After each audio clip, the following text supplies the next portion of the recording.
कोई राजा दे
कुछ समझी नहीं बच्चे, क्या खुशी की बात है बताइए। आज मोरन वाली के भाई करण सिंह आया है मोरन नगरी से। बहुत खुशी की बात है, सही में देवर जी। हे टोलिया बोले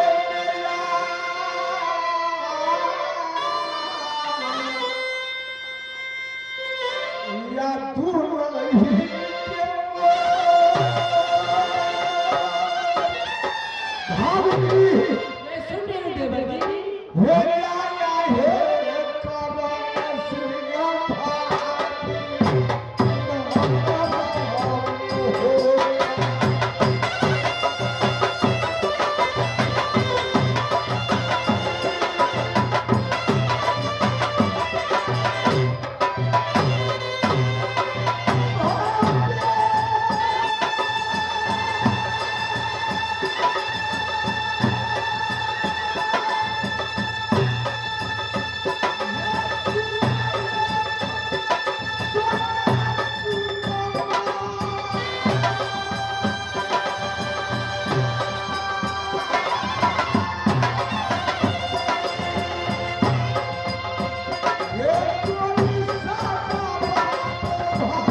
वार्ड नंबर 6 रुस्ताना खातून, पशुपति नगर वार्ड नंबर 6 रुस्ताना खातून का तरफ से हमारे देवर भाभी का भाव प्रेम देकर के 200 रुपया का प्राइज दे रहे हैं पार्टी की तरफ से। लाख लाख शुक्रिया, धन्यवाद धन्यवाद धन्यवाद।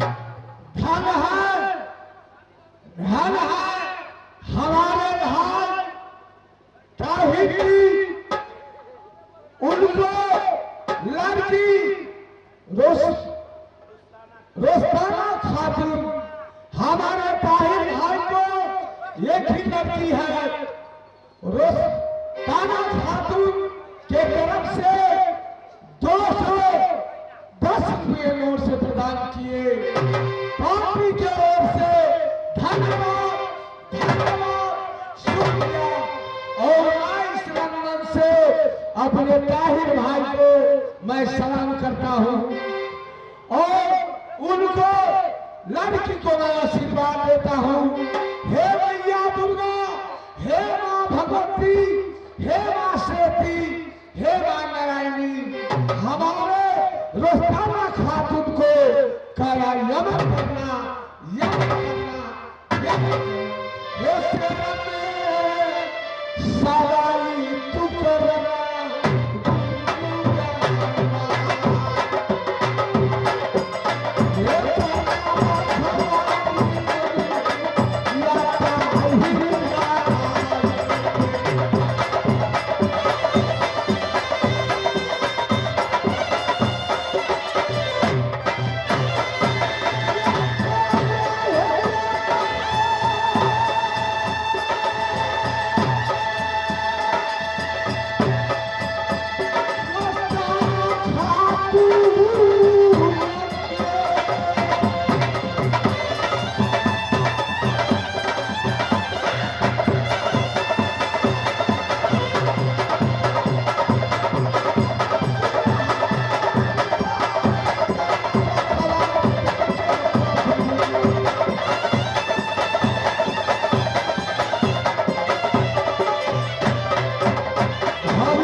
उस पर भाई ने देवरंजन बोला, उधर बिना पुत्र के बिना बेटा के मोरन वाली की जोड़ी नहीं जा सकती है। मैं अफसोस किया, मुंह में रोने लगा कि हाय मेरे हाथ, आज मेरा बेटा रहता तो मेरे वाली के साथ में जाता।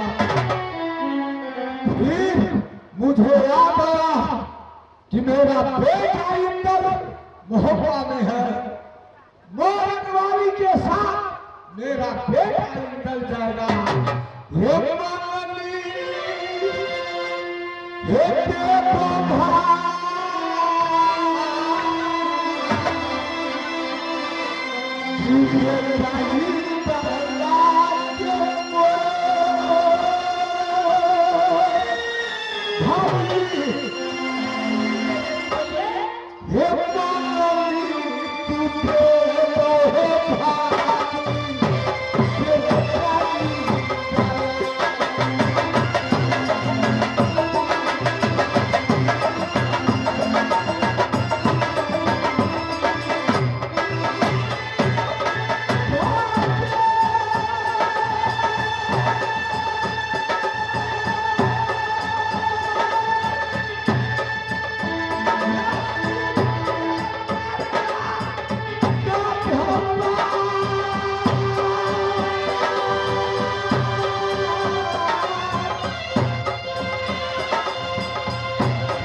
भाई,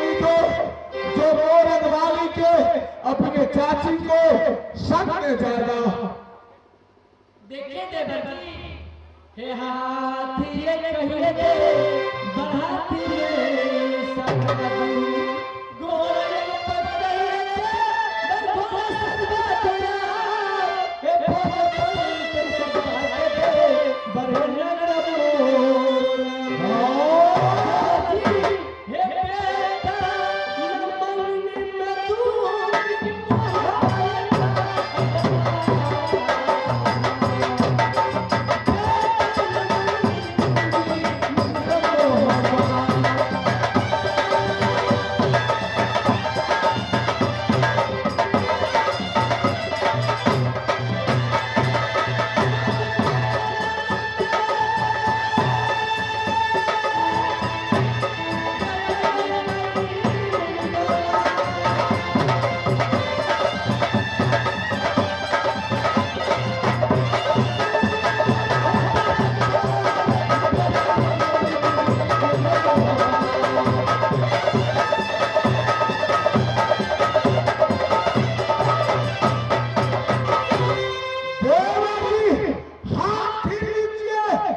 लेकिन यही उदल है सुभाष चंद्र के परम था।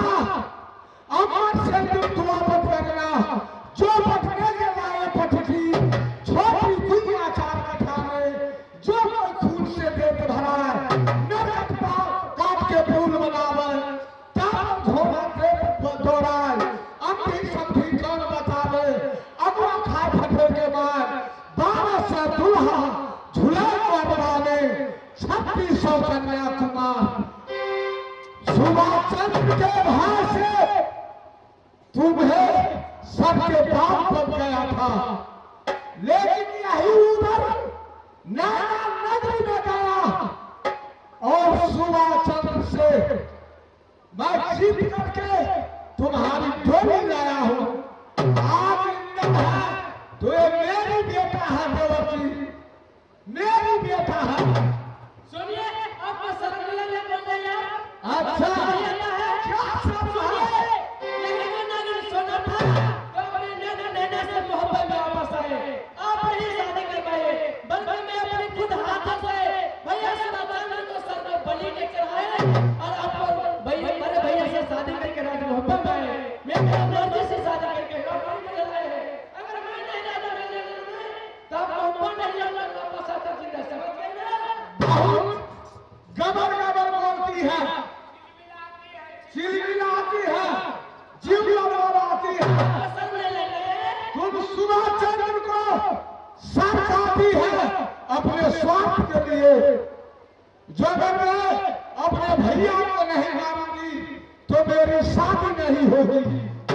सोना अगर तुम बेटा नहीं दिया तो मुझे चिंता नहीं है, लेकिन मारने वाली बिन बेटा के अपने नहीं हट जाएगी। चलो प्रभात, चलो गोली से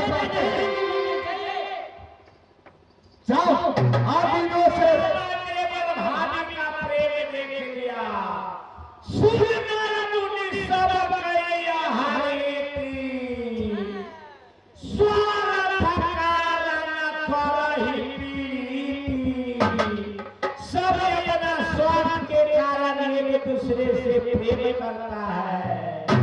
चलिए उधर मैं देख लिया भान ज्ञान हुआ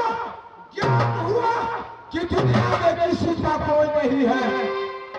आप दिनों से नाता समाप्त है, समाप्त है, समाप्त है।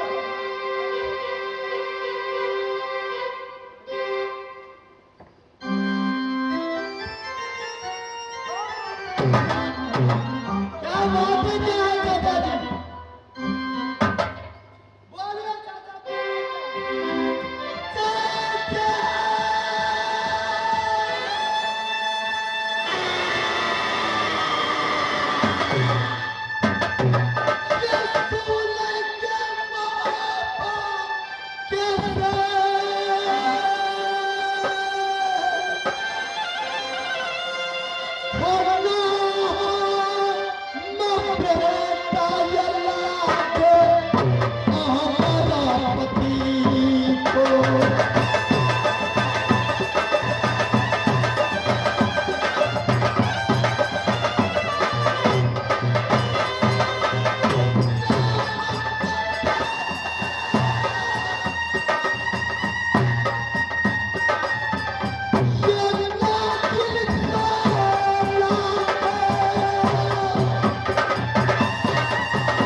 बोलिए सीना चौड़ा कर दिया।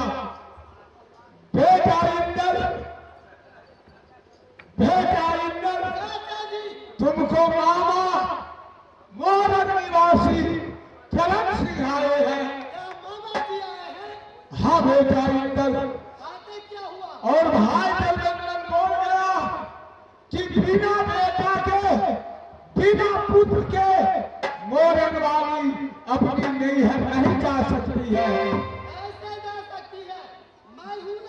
मुझे बहुत अफसोस हुआ, लेकिन फिर याद आया कि मेरा बेटा इंदर नगर मोहब्बा में है। अब मेरे चाचा को साथ में गोली में बैठकर मेरा बेटा इंदर जाएगा। लेकिन मैं भाभी सोना से मंगनी मांगने आया हूँ।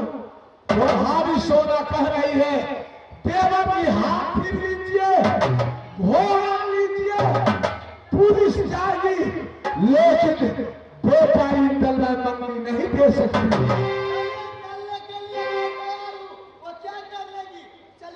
चलो मेरे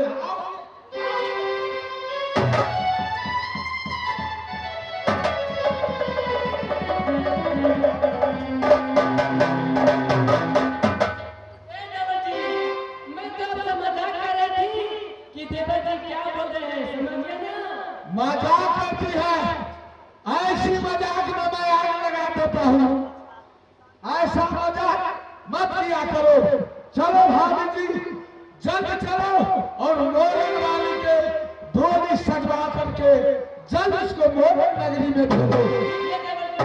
मोरन वाली की माँ बीमार है, वो देखने के लिए बहुत तरसती है।